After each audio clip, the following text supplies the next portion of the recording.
This is Ann Webb. I am working on my interpersonal film assignment, and this is my presentation.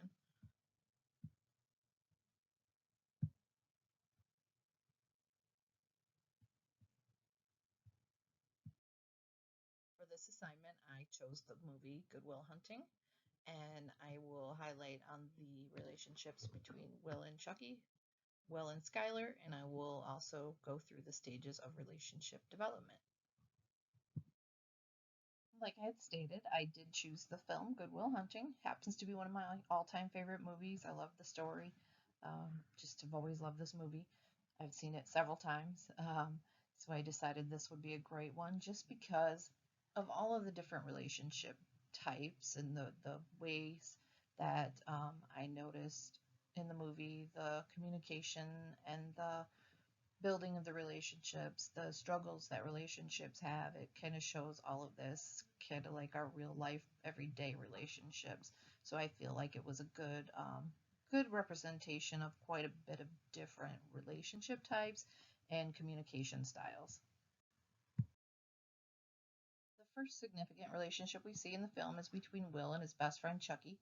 We learn early on that for Will, his friends are truly his family. He grew up in an abusive home.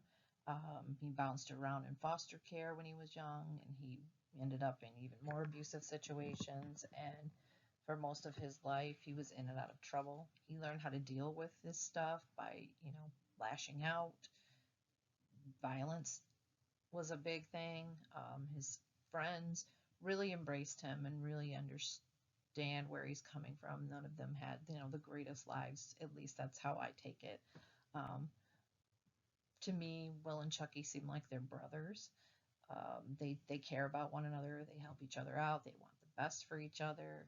Their relationship is already established when we meet them in the film, so we don't see that relationship develop as far as from the beginning stages, but we see a developed relationship already. The type of friendship that they have is one of reciprocity. They each see each other as equals. They're fiercely loyal to one another. They show mutual affection for one another.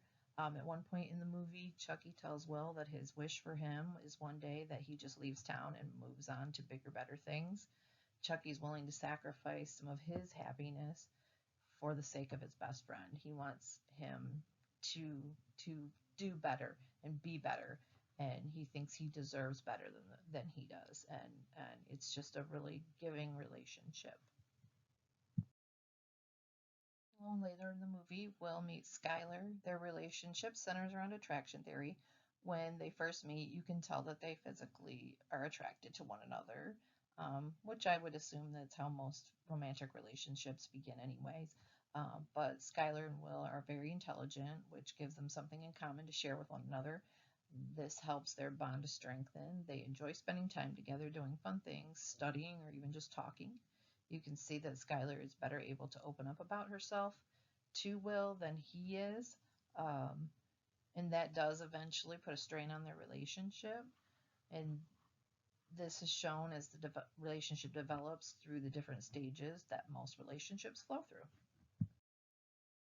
So Will and Skylar, they meet at a bar near Harvard, where she goes to school, and they have a strange interaction in the very beginning just because of the situation that they're both in.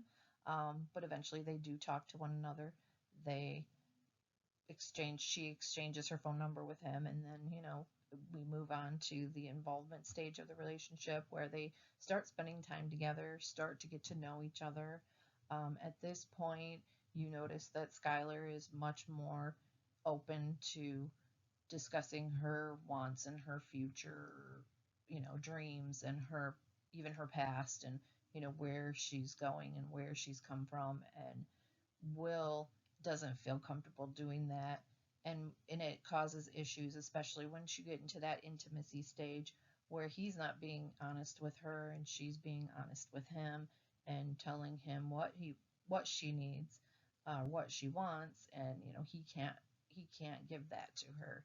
He doesn't know how to do that, and that's where a lot of the problems come in their relationship, because she is clear about what she needs and what she wants, and Will is not. He has a hard time doing that because throughout his life he's just never been shown that kind of love and care. So eventually their relationship does deteriorate and they do break up at the end of the movie. Now, it does go into a repair stage at some point in the movie, at the end of the movie, but we don't know how that ends because we don't see that those two come back together, unfortunately. So it kind of leaves us hoping for the best. And, knowing real life, we know that it's not always easy and things are not always easy. In this film, relationships are maintained, formed, tested, and ended. There are many examples of interpersonal communication throughout the movie, and it gives a really good insight into different types of communication and relationships. It shows us that every relationship has its good and bad, and it's up to us to decide if the good stuff is worth all the bad.